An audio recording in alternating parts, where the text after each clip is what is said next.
with a buddy of mine, Uh-huh. and we tried to take it take it easy because I've trained with him plenty in the past. And you know, when it comes to training with somebody you know really well, and you immediately get a bit of euphoria going when you meet that person and start your leg session, especially a leg session. Yes. So it didn't escalate, but it definitely I pushed harder than I wanted to. But I feel great now, so it's all good. I mean, still have to get used to the new movements, introduce some new moves, and then we should be good next week and start progressing the lifts. Because I mean, first time doing anything is actually really boring because you don't know if you're beating anything. Yeah, fuck that. I hate that week. Yeah. I mean, establishing new numbers is freaking boring because you don't know what you're doing, because it's just, is that good, is that bad? I don't know. I will know next week or in 2 weeks. So next week I will know if I fucked up or not. So tell me about it. There's none of that daunting feeling of will I beat it or will I not kind of thing. And that feeling is the best feeling. That's the best feeling. If you think 2 to 3 days prior to your lift, if you can beat it and think about it when you go to bed or when you go grocery shopping, that's the best feeling, man. Grocery shopping. You're like picking like oranges and bananas, and you're like, can I beat the dumbbell presses from last week? Yeah, I can. So that's the best feeling, man. Yeah. Cool. So your pressing seems to come along, man. It's massively. Some great lifting. Massively. And I guess we'll just crack on, and I've already hit record, so we'll keep recording this. But this past 2 weeks, man, been epic. I don't know what it's been. Like my body weight hasn't really taken any, because usually when you have these massive increases in pushing strength, it usually comes as the result of like maybe a 2 or a 3 pound jump, and it just gives you that extra cushioning to start really being stable in everything that you do. But I haven't really had that. My body weight's been pretty static. And if anything, throughout the movement of BodyPower, I didn't manage to maintain my weight over that weekend, which was a bit frustrating. But if anything, I'm just sort of the same body weight. Just everything is clicking. I don't know what it is. I think it's just I've got to that stage where I think I've had enough practice within this body weight to become very good at everything that I'm doing now that it feels good. You know what I mean? Yeah, well, 100%, man. There's a certain body fat set point where it just feels so comfortable. Yeah. It may be a tad bit higher than you would like it to be. Yeah, true. I'm in the same spot as well currently, and I just took 5 days off before getting back to training yesterday. Sure. And actually what usually happens during that time period is I lose plenty of water, so I actually get lighter eating the same calories and not training, because of just all the cell swelling, all the cortisol, just the water drop is pretty massive. It's usually 1 to 2 kgs for me, and the thing is that now I feel quite lean, and I don't really feel like I need to mini cut in the next 2 weeks. And I actually talked to Cliff, and he agrees. So I think the more you can postpone a mini cut, the better. We've talked about. How far are you above stage weight at the moment, bud? I mean, it would be like 30. 30, 32 pounds, something like that. That's good. Yeah. That's okay. Plus, I can for sure say I've put on some additional tissue. No doubt. I would definitely be heavier. So, but still, I feel so comfortable at this weight, and I don't really need to mini cut right now, so I won't. Sure. Right. So, if we can get to like 204 pounds, that's an extra 4 pounds of the current body weight. With a body fat percentage we are both happy with, then I am going to be extremely pleased and go into the mini cut and know it's going to be worth it. Because right now it's not going to pay off big dividends around. Sure. So yeah, no, that makes sense, dude. And where are your current calories at? Sort of how do you split up your macros to reach sort of your caloric amount at the moment? What your macros looking like? Yeah, so currently on normal days I have 1 refeed day per week. On normal days I have 3,800 calories. Okay. It's like 290 grams of protein. It's 490 grams of carbs, and it's 82 grams of fat. Okay. And on my refeed day, it's slightly less protein, like 275, and 550 grams of carbs, and around 90 grams of fat. Now I'm interested. What's Cliff's rationale behind a refeed amongst an off-season setup?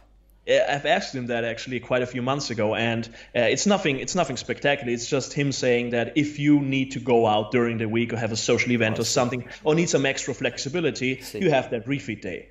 And because that refeed day is actually a lot of work if you plan it and you don't go out, because 550 grams, because 550 grams of carbs is just a lot to eat, man. If it comes if it comes in the forms of potatoes and rice and veggies and I don't know. So it's actually quite helpful if you go out and have a social event and guesstimate your calories and your macros, because you just get to that number quite easily. But that's basically how things are looking right now. Yeah, that's interesting, because on that topic, I was actually talking to a friend of mine recently about the fact that I really haven't eaten out, like hardly any. I can count on one hand how many times I've eaten out, and I kind of think it's quite unfortunate, because I can't do it when I'm prepping, and now I'm not maximizing my time in which I can do it when I'm in off season. The thing is, I kind of enjoy eating out, but I only have my friendship circle, and I'm sure a lot of people listening is the same. It's quite small, and in this friendship circle that I'm in, it's mainly people that are either consistent in off season or they're dieting. Like my best friend Jack, who's the one that lives closest to me, he's dieting right now for a show. He's like 11 weeks out. He's not going to go and eat out. He's not Chris Elkins. Sorry, Chris. But we don't personally do that when we're prepping. I didn't have a meal out in 45 weeks. You wouldn't have had, I think you did some travel, but you took all your food with you and you made sure that everything was perfect. You wouldn't be eating out at, fast food restaurants and using their online macros every single day, because it's just not accurate. But, on the topic, I think if for example, if I lived close to you and we were like, once a week, let's go out, let's have a burger, and let's just do it, I reckon I'd do that, and I'd feel more comfortable about doing it. But I think going to a burger joint on your own is just it's just sad, man. Yeah, it's so upsetting. It's just freaking sad. I mean, you go there and are you tracking it? Are you not tracking it? Let's be honest. If you go there by yourself, you're not tracking shit. So if you go there with somebody else, you're most likely gonna do something along the tracking thing, though. Do you have buddies that you go out and eat with? Like, have you got a few friends around you at the moment that are in off seasons? Yes, plenty of people at the gym are not competing but are training. Yeah, good. So just because they're not competitors doesn't mean they're not training hard or anything. Of course. And there might be some of them might go on stage in the future, but there's plenty of people I could do that with. I think the type of guy I am, it's just once you've done preps yourself, you're really not that kind of person that tells everybody, hey, let's go out to eat. So if somebody else suggests it, you might go along with it, but it's not something you personally initiate, right? Sure. So it's pretty rare for me as well. And because I just like doing and eating the stuff that we usually do as bodybuilders, right? Tell me about it. I mean, people are confused about that, but we just like doing that stuff and eating the same stuff over and over again. So I honestly think that's a really good attribute for a bodybuilder, though, because we find sticking to the protocol that works really easy. Like, we don't have, because I have some, I've watched some people's stories online, and I won't mention any more names because I've already called out Elkins, but they'll say even deep in an off season with plenty of body fat on them, they're craving stuff, and I don't fathom that. I don't get that, because surely when you start prep, like, that is just not a good position to be in, because you're already amongst the caloric deficit. You're trying to stick to eating foods that you don't particularly enjoy, but I think the best bodybuilders just eat for function, but enjoy eating for function. They enjoy the more clean, nutrient dense foods that generally allow us to stay the most consistent, right? Yeah, I agree, man. I mean, what we do here is very simple, methodical work. Everything in bodybuilding is, whether it's the training, whether it's the nutrition, whether it's the recovery part, everything is very simple. Yeah. And we need to stop trying to make something very fancy, very overcomplicate something that is super simple. Like if you have some steak and rice, it's a pretty decent meal for bodybuilding. Just had that right now. I know you have it every day as well. Awesome. Yeah, love me some steak and rice, man. So why change that? If you enjoy it, if it works for your goals, then stick to it. That's it. Yeah. Right. Yeah. Sure. So yeah, I think another thing that happened in my week was obviously BodyPower. So. Yes. Over the course of the weekend, I went to Birmingham in the UK, it's like halfway up the UK. I'm sort of based down south for anyone that doesn't really know the UK. I'm based down in the southern part of the UK. Travelled up about 3 hours to the middle of the part of the UK where there's the biggest expo in the UK essentially is BodyPower. It's a 3-day event. I was there Friday, Saturday and Sunday with my sponsors A-List. Funnily enough, A-List also sponsor James Hollingshead, which I'm sure a lot of you listeners will know. And for me, it was kind of pretty surreal, first off just spending a few days around him, but also traveling to the gym in the back of his car. I was like, what the fuck? Who's this giant guy in the front? And we had some really good chats, and I can quite comfortably say James is a very, very nice, welcoming person. For how sometimes you expect big guys to be, I don't know, have a bit of an ego or know that they're big, and James is just like talking to someone that doesn't know that they're that big. He's very humble, pretty deep thinking as well. Like he brings up some pretty deep thoughts on certain topics, which is pretty cool. So that was incredible, and we got a few sessions sort of with the team together, which was fun. We trained at a gym called Dino's Gym, which Valentin you'd fucking love. If you saw it on, I did put a bit on my story, but it was on also Mutant Nation's story. Dusty Hanshaw trained there a lot over the BodyPower weekend, and the owner of the gym, whilst all the other gyms bump up their prices over the weekend, he actually opens up the door and lets everyone in for free. Because he just loves bodybuilding. And there's loads of old pictures on the wall and instead of just pictures, there's pictures, but he's put like a little tag with a story as to why they're in his gym. And it's so fucking cool. So much history there. So unfortunately, I couldn't train there on a consistent basis because the dumbbells are absolutely shite. everything else was wicked.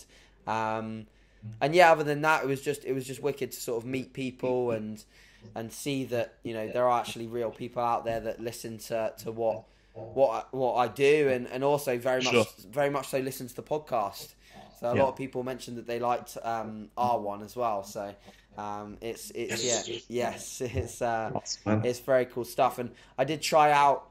I did a Valentin and tried to try out as much of the kit that was on store as well. There was a few stands with some interesting bits of kit, some limitless stuff which they've put in one gym in the UK, which is pretty cool. It had a hack that actually. The way you racked it was like a ladder behind you. I've never seen it in my life, but it was a ladder of potential positions to hook, and it was all behind you, as opposed to when you normally rack a hack, it's on the sides, and it was a really harsh angle as well. So even with no weight on it, I could feel that it would have been a really fucking hard hack, one that you couldn't put much on, kind of thing. But that was that, and. Other than that, it's just been normal stuff. So, with you coming off the back of your sort of your week off, in your week off, did you find that you got to the point where you really needed it so much so that you actually just enjoyed the time period off, or was there a point in which you thought, "Fuck, I'd really rather be in the gym now"? And how did you sort of handle it psychologically? Yeah, I definitely was very happy about the time off, because last weekend a client of mine competed in Germany. Oh yeah, I see. Yeah, he was at the GNBF International German Championships, and he did men's physique, and it was his first show. Oh, great. And we traveled there on Friday, and it was like a 5-hour train ride. And wow. Yeah, it was long, but it was fine, because I wanted to go, because I know plenty of people there, and I wanted to be there for my client. Yeah, of course. So that was actually a pretty stressful and hectic weekend, and I didn't sleep very well from Friday to Saturday and from Saturday to Sunday. Yeah. So I was completely sleep deprived on Monday. Same after BodyPower, yeah. Yeah, and so I was super glad that I did not have to train. So I think the more advanced you get and the stronger you get and the more training years you have under your belt, the more happy you are about some time off, because I had so many little nagging injuries, like my left elbow, my right wrist, my left knee, my right hip. So little things, but still your things entire that body, basically.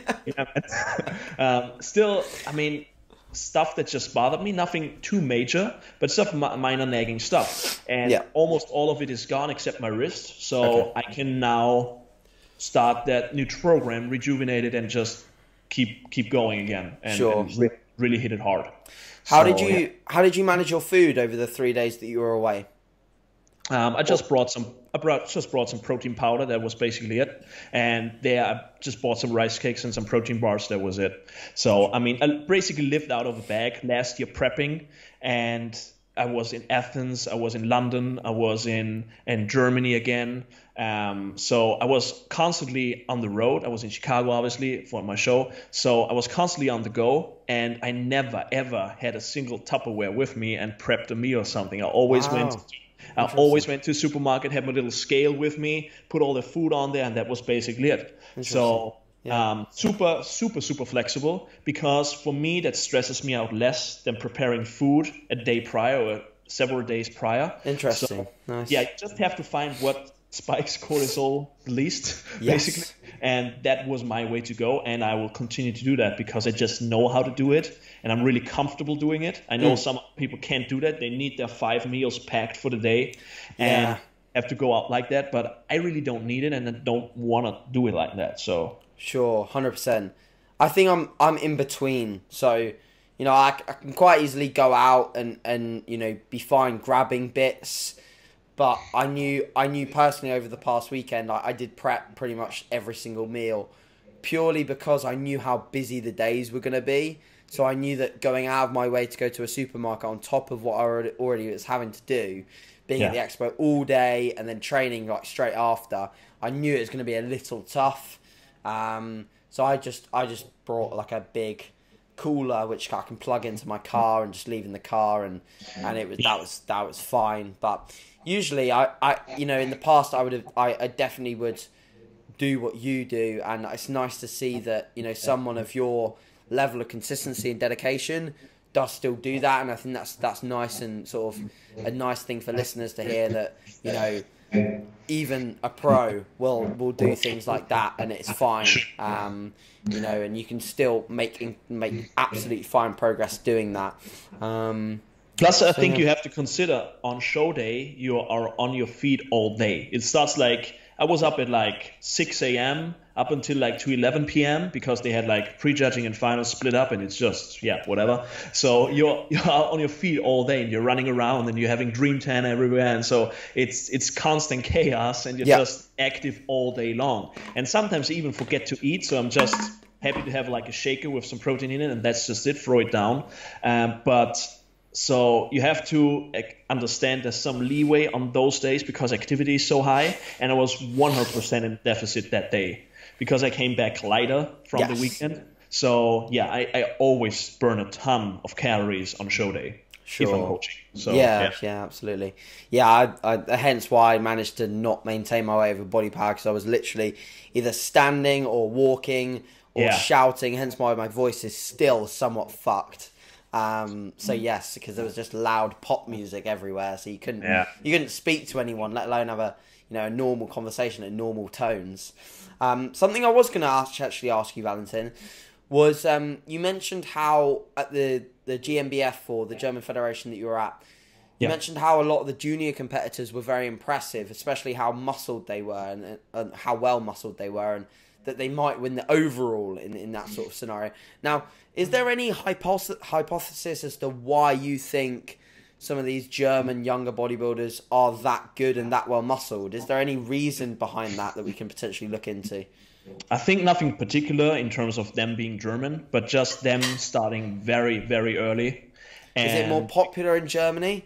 like to start weight training when you're younger? Is it something they do in school, or is it Not necessarily, man? No?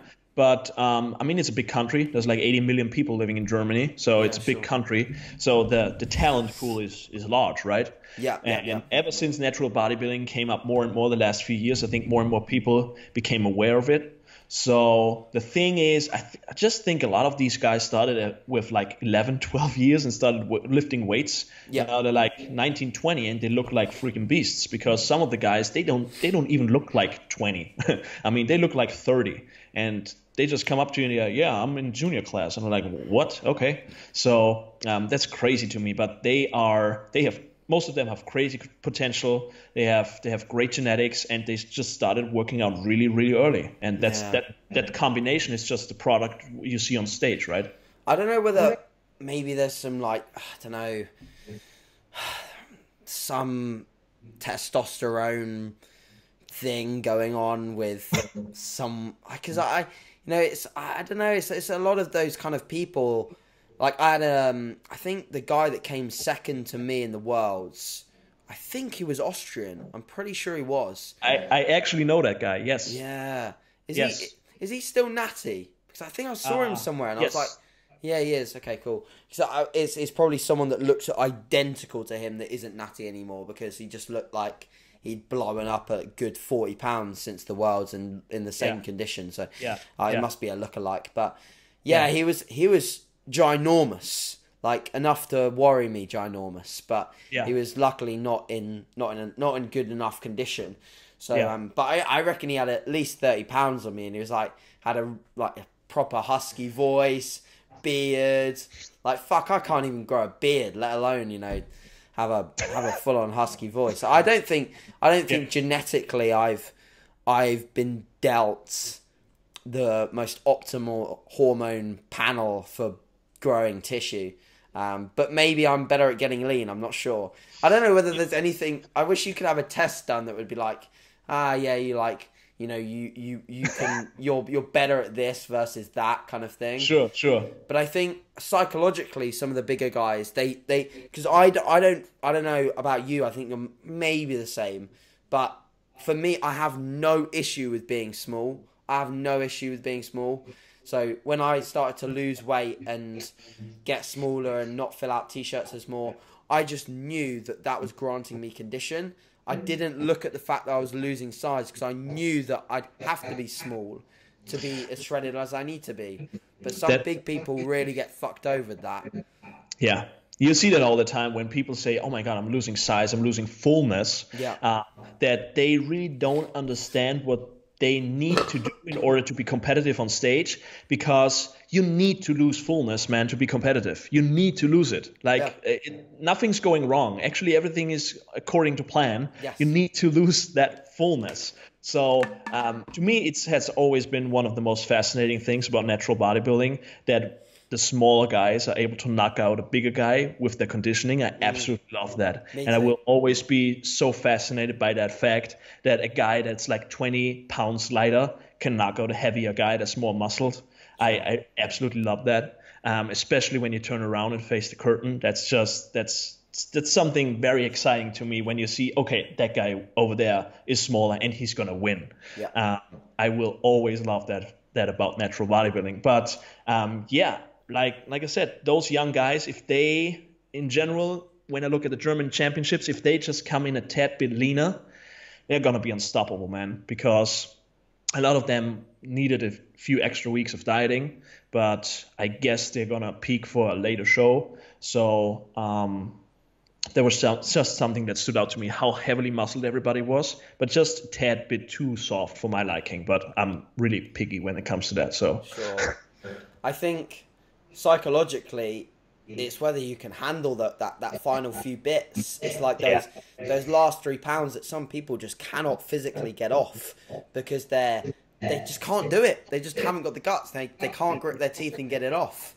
Yeah. And that really really grinds my gears, that does, because they've got so much muscle to play with They don't. It doesn't matter whether they lose a bit of size to get the condition because they got Exactly. so much of it. It's what I'm saying to one of my my clients. He's actually called AJ as well. I'm pretty sure you'll have seen him on my story. I posted him like his rear lat spread last night on my story. Oh yeah, yes. Yeah, with the lights out thing, which I thought was quite fun. But yeah, I've told him, I'm like, mate, you're gonna struggle. Bear in mind he's a junior and he's at the moment in his condition, and he's not that far off, and he's like 185 pounds. You know, yeah, man, and he's not that much taller than me. That just shows how well muscled he is. Wow. Yeah. Okay. Yeah. He's only probably like an inch taller than me. Okay. So he's just got tissue and bags of it everywhere, especially his upper body. So I'm telling him, you know, you're only going to be beaten realistically by someone who's maybe got a little bit more symmetry than you and better condition. You're not going to get out muscled, not easily. Yeah. And if you're in better condition than someone that's out muscling you, you'll beat them hands down. So yeah. And with me, unfortunately, I had to certainly sacrifice tissue to get as lean as I did. I certainly did, especially off my upper body. But that's the only way that I could play my get out of jail free card and win, you know? So I think as a competitor potentially listening to the podcast, think about think about the position you're in, and whatever happens, usually your best way to guarantee you're going to do well at a show is to just be peeled, because you know, no matter whether you're sacrificing a bit of muscle to get there and you're a smaller guy, at least you're still doing the conditioning front, because otherwise you're going to be a smaller guy and a fatter guy and you'll place even further down the pack. Or you're a huge guy and you'll sacrifice a bit more muscle, but you'll still be huge and you'll be in shape. And then you're meeting more of the criteria. But I think the more that I look at physiques and the more that I learn about bodybuilding, and I'm not sure about you, but I certainly want to get into doing some guest judging if I can at some point, because I want to learn more about the specific criteria elements of the sport, so that I can understand where a competitor is potentially losing out. When our opinions might be, look on stage, we judge symmetry, proportion, balance, etc. But there might be one other variable that we're potentially missing, and that's why they fall back.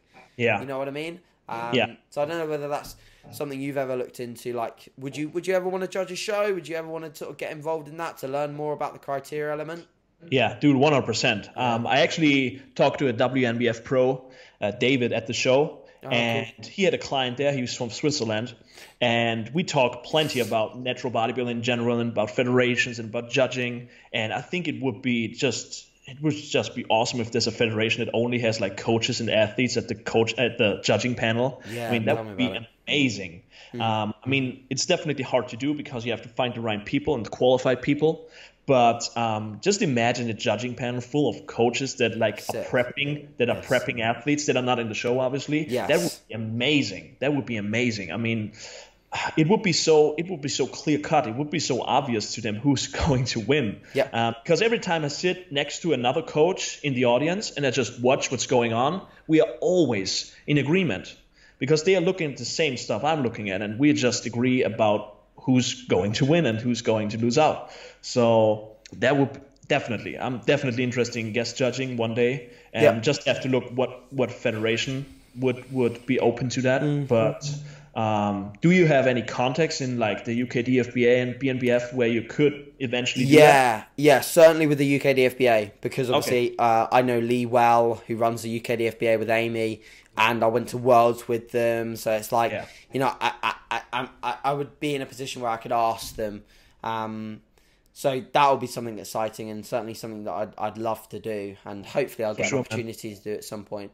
Within this topic, do you think that there's any noticeable differences that you've seen federation to federation in terms of their judging, and whether they supposedly pick certain criteria over one another? So, for example, one federation's preferring more condition over more muscle, kind of thing. Oh yeah, yeah. I definitely see it the other way around, more muscle over conditioning at the GNBF, and in general, even at the INBA and PNBA.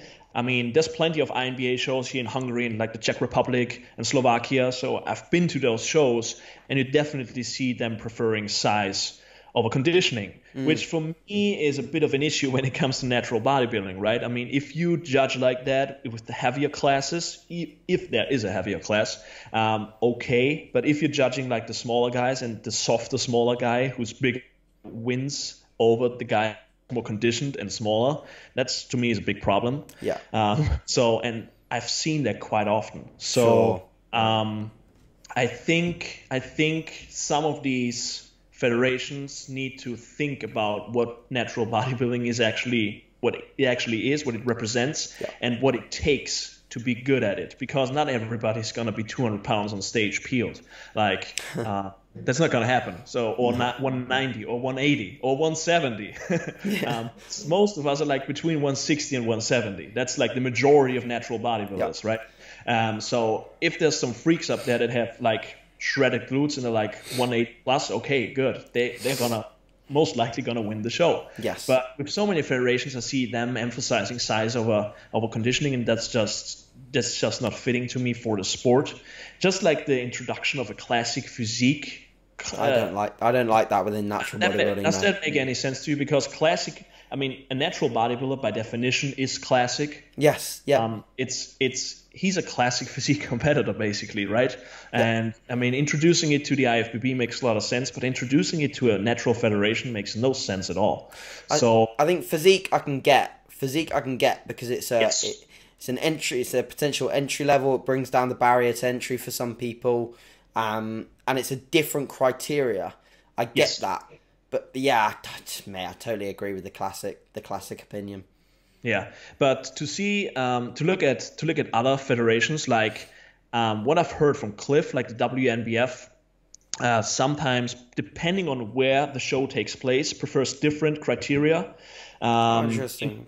Yes, depending on if it's East Coast or West Coast, they prefer more size or they prefer more conditioning. Okay. So I really think you don't just have to look at federations, you also have to look where the show takes place and what show you are participating in. Fair play. So, that within the federation, there are different shows and different people organize that show and handle that show. So you really have to see who runs that particular show and what do they like and who's judging that show. Okay. So, certainly your best bet is always to show appeal. Yes. If it's in the spirit of natural bodybuilding and what we think should be on stage. Yeah. But it doesn't mean that's an automatic win, right? Sure, agreed. And yeah, I think in the UK it's a very similar scenario. However, I would add that the lighting also makes a big difference. So we have a federation in the UK called the BNBF, which are an amazing federation, and that's awesome, and they do a great job for the athletes and all that jazz. But their lighting is amazing, and it's so amazing that you can go from looking a little off to looking pretty on the money underneath that kind of lighting.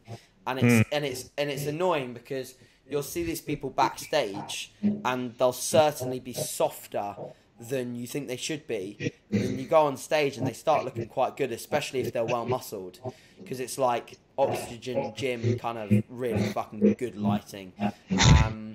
And that to me sometimes does irritate me, because the guys who are in super good condition, they still look, obviously they look amazing, so the lighting's great, but they almost look flat in comparison to someone that's really well muscled and moderately conditioned. Whereas under like okay lighting, like lighting that's good but not so stellar that it makes someone go to 0 to hero, people look a little bit more even across the board, I've found. But then again, you can have some shows, and I've seen some shows, especially in the States, that look like, man, like I don't know, even it looks like literally just looks like they've put it in a bloody secondary school or college, and they've not even bothered to set up any lights. Well, they sometimes do that. I mean, awful. They sometimes do that. I mean, and plus the backdrops are like freaking horrible, man. There's like 20 different sponsors, and there's like and 80 different flags. yeah, man. Oh my God. I mean, just use a black curtain. That's it. Keep it simple. I mean, I obviously get there have to be some sponsors involved and everything to get some money into this, but you're not doing the athletes or your entire show any favors. Yep. If there's like Disneyland going on back there, so no one's going to share the photos, especially if they look shite. Exactly. Plus, if you can't even see the athletes, you see like 10 different banners in the backdrop with like different athletes on there, and you don't even recognize the athlete in the front who's actually posing there and presenting himself. So yeah, I've heard really good things about the BNBF lighting. Is it actually the same lighting at the DFAC Worlds? Yes, that's what I've heard, because the lighting at DFAC Worlds looks amazing, man. Superb. Yeah, they put a lot of effort into it, and they when they do the pro show as well, they put a lot of effort into like individualized lighting for each competitor. So it looks fucking cool. It looks really good. They do a superb job. The only, well, I would actually within the BNBF and the UKDFBA is pretty damn good. But I have been to some shows where the lighting is good, but it's only good in certain places. And if you're too far down the line and there's a big call out, you can quite easily stand in some pretty dog shit lighting and not get completely overlooked. And that's really frustrating, especially if you see a client get that. But that's why I think that most shows should, comprise of smaller call-outs and just look at people more frequently than doing I hate seeing a huge row of 12, 13 physiques.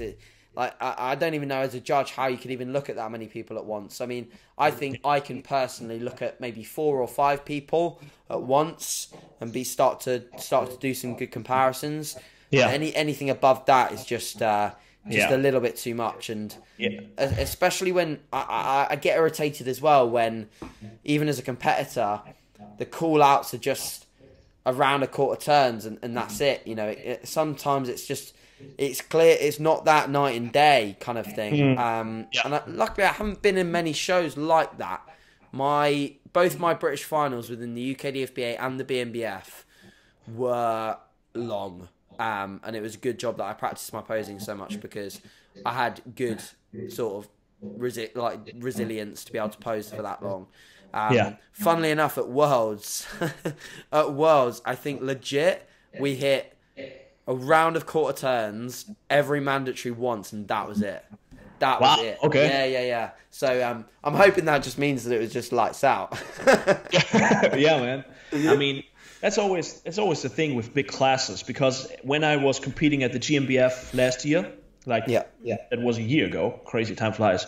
So I was in a class with 21 guys, and that's just 21 guys is a lot to bring on stage at once. Oh yeah.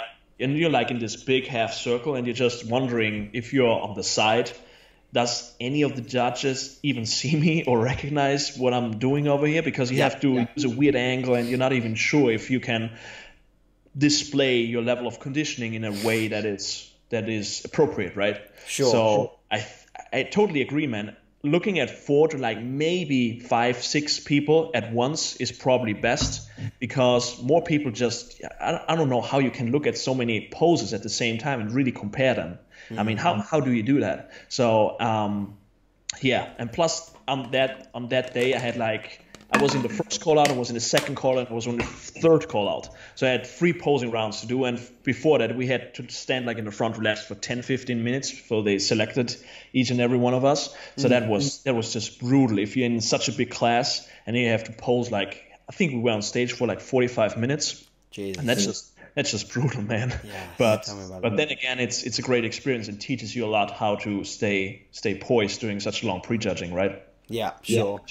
Absolutely. I think outside of natural bodybuilding for a little bit, I think a lot of people follow what's coming up this weekend, because we've got one of the biggest shows in the IFBB Pro League coming up. We've got the New York Pro. So do you follow many of the IFBB competitors, and if you do, who do you think has potentially got the best chances in the Open and the 212 in New York? Because I love following this kind of shit. Yeah, I only know of a few guys. I know obviously of Sas, who's Yes. like Is coached Sash by doing the New Jordan. York? I thought he was doing the Cali Pro, which is in like another week. I'm not Oh, you're sure. right, man. He did Yeah. the New York Pro last year. That's right. Yes, that's it. Yeah. And he got overlooked. I think last year he got like fifth or sixth place, and he looked amazing, man. It's He because he looked so wasn't well good. known enough, I think. He looked so good, man. So you're right. He's doing the Cali Pro, but I think Nathan Diasher is Yeah. gonna take the Yeah. Open at the New York Pro. He I mean, should do with the amount of trash talk that he's put online. yeah, definitely should get that ring, man. Yeah. So he looks amazing, and he seems to be vastly improved. So other than that, I don't even know who's like competing in the 212 division. I think we've got that Australian guy. I think he's Australian. That Zane Watson. Okay. That I think JP reposted one of his pictures recently, but he looks very good. He trains with trains in that gym that Antoine and Dorian Hamilton has been in a few times. I'm pretty So sure is he he owns that gym. Okay. And he trains. I think he trains with Regan a few times as well. So maybe he's not Australian. I think he's a Canadian. Yeah. Sounds Yeah, Canadian. yeah. Yeah. I think that's probably it. And then also another guy that, if you're not already following and you're listening to this, you certainly need to follow John Jewett, because he's been releasing some really cool content on YouTube. In fact, he's documented his entire prep on there. And I love John because John is very clued up as a professional bodybuilder, which I hate to say it, it's kind of quite rare to see someone that is clued up at that level and is not just clued up. Well, John has Matt as his coach, but I think John is just as knowledgeable as Matt in terms of his way that he works things and everything like that. And it is pretty damn cool to see someone like John work, because he's had to do a lot and it looks hard graft for him to get lean. And it's super cool to see. So yeah, I highly recommend following John's stuff, and I think he'll do pretty well. I'm not sure whether he'll win, because I think it's a pretty stacked lineup, but I'm sure he'll do well. And hopefully, over the coming months, as the natural bodybuilding scene kicks off, we'll start to document some of the natty shows coming up. Have you got any big ones coming up near you and at all, apart from the GmbF one that you were just at? Have you got any others that are sort of coming up in the future? There's one big one. It's the INBA, PNBA World Championships in the Czech Republic. It's like Do you have to 2 weeks. qualify for that, or is that just an open event that anyone can come to? It's an open event, but they also have a pro division there competing for bodybuilding, man's physique, figure. So I know that some people from the US are coming over for that competition. Sure. And so it's definitely gonna be pretty big. And I have 2 clients there, and we'll just see how it goes. But that's probably the next big competition I'm looking forward to. Okay. And I have most of my people in the fall shows. So yeah. Yeah, cool. You got any clients competing the next few weekends, or similar scenarios? I have most clients competing in the fall shows. We don't say fall over here in the UK, but people know what it means. But yeah, I have most people competing later in the year. I think it'll be 2 weeks out, or potentially 3.5. It's either 3 or 2 weeks out from the UK DFBA first show, which is actually a novice only show, so you have to have not placed highly in other shows or ever done a British final to be able to enter that. And I've got a guy doing physique in that, and a guy doing physique and bodybuilding. He was one of my clients where I knew that underneath his physique poses he still had a really good physique, because his legs were good, and I just got him to hit some bodybuilding poses. I was like, yeah, just enter bodybuilding as well.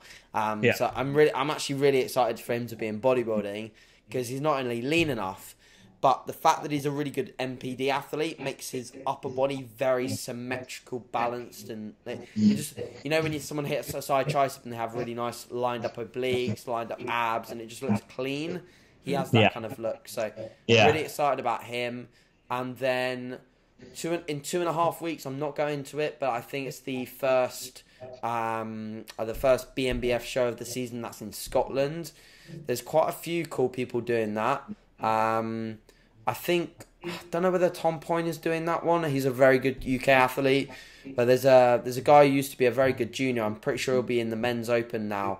But his name's Conor Moran, and he literally just put up he'd been hiding away all season, and he put up a rear double like last night, and he looks very good, and he's always in shape. So, it's when you see someone's rear double at like 2.5 weeks out and they look pretty ready, you know that probably everything else is close. So that's exciting. Other than that, actually on that topic of like BNBF rear double, when you know there's a certain way that some people hit rear doubles, and I actually, for the first part of my season leading up to the BNBF show, I did this. I sort of posteriorly tilted my pelvis so that my glutes were out as opposed to tucked, you know. So I was trying to accentuate like the sort of V-taper and back width. Because when you do that, you give yourself more width, as opposed to when you tuck, you almost take away width, but you obviously show glute condition. Yes. So have you ever tried both? Because I'm sure, I know that your glutes were so lean that you sort of had to tuck them, otherwise it would be silly. Yes. But have you tried both? I've tried both, and the funny thing is I actually talked to a guy who was competing at the contest last weekend. He was from Norway. His name is Sigva, and I just helped him with a bit of his tan and his posing, and he also posteriorly tilted. And I'm like, you're like the only guy in this class with glutes. If you're not squeezing your glutes, you're like more likely to lose some placings. If not, squeeze those. Goddamn, squeeze your glutes if you have glutes. So you definitely lose. You're absolutely right. You lose some width, right? Just a tiny bit, because it's really hard, especially in your lat spread, not only in your rear double, to really spread your lats and squeeze your glutes at the same time. It's super tricky. It's super tricky. What I came up with is I go into my lat spread first and then start squeezing my glutes instead of doing other rounds. Yeah, and that works really well. But in my opinion, if you have glutes, and you would have had glutes if you would have squeezed them, right? Then it looks so much better in that pose. I really don't know if they like it like that in the BNBF, because they don't. They told me when I did it, they told me I look like a scared dog. Oh my god! Maybe from the side, but not dead on. You look amazing if you have shredded glutes. They said tucking the glutes from the rear is like the scared dog pose. So what I tried to do was, for the BNBF, I tried to like do a blend between the two. So I sort of like half tucked my glutes, because I talked to one of my, and I think he listens to these, so he may listen to this. One of my close friends, Mark Claxton. I think you follow him now, because I trained with him. He trains crazy hard, man. Fucking beast, right? Yes, does like 5 plates on the Cybex hack and just But when it's crazy. He gets going and he just goes and goes and goes, and he doesn't even like stop at the top for a breath. He's like a piston. It's insane to watch as well in person. But besides that, because I was talking to him about it, I was like, Mark, you know, I feel like my glutes are lean enough that when I tuck them, it gives me more condition. But I don't want to tuck them because I know that some people don't like it on the judging panel. And he was like, try and do a blend between the two. And this is what I think I spoke to Dave Kay about it as well. Try and do a blend between the two where you're not fully sort of thrusting them into your spine. You're kind of just on them, but not thrusting them through. And that worked well, but I still found myself in some of the shots not quite tucking them enough to get them really turned on, and it made me look soft in some shots, especially at the first show. The one other thing, there is one IFBB pro out there that is absolutely peeled to the bone, that does do the posterior glute bit, and he still looks peeled because somehow he manages to turn them on. I've forgotten his name, but I think he's a Polish guy or something, but he's superb, and he's just absolutely dies, but his structure is not that good. And he posteriorly tilts, and he still looks shredded. I think because in women's physique, they don't really like the tucks thing, and I think Corin's had that issue before as well, when she's been told that she can't tuck, but she's... With women's physique, I kind of get that. Because they're kind of trying to pose like a female, right? Yes, that, and they don't get that lean, even if at that level. They don't get that lean that they have that many glute lines showing. But for a man's open bodybuilder who's shredded, who's in shape, you really have to tuck in the glutes to really bring out those lines. Yep. Mark's advice is pretty good, I think, for what you want to showcase in a BNBF and what they want to see. Sure. But if you really want to show the max detail in your glutes, you have to tuck them and squeeze them as hard as possible. Yeah. So, if you're ever doing shows in the US, you should definitely tuck as hard. Yes. Yeah, tuck. Yes. Cool. That's the main tidbit to take away from this episode is that if you're a male and you're doing a show, you need to tuck. tuck away. Cool. I think we're coming up to, what are we on? I think we're on about 50 minutes, Valentin. So we've been nattering away for a good amount of time. Is there anything else that you particularly wanted to cover today? Anything else you wanted to particularly add? Not really, man. I think we can save questions for the next episode. Yeah, we rambled away without, to be fair. Yeah, and just keep talking about natural bodybuilding and bodybuilding in general. It's awesome, man. Yeah, sure. And guys, like, I know that we covered a wide plethora of topics in this one, but as usual, if there's anything you want us to cover, please let us know. Also, if there's anyone, like, I had someone on my Natty News comment the other week saying that, I'll check out this guy, and I checked him out and I was like, holy shit, I'm featuring him, kind of thing.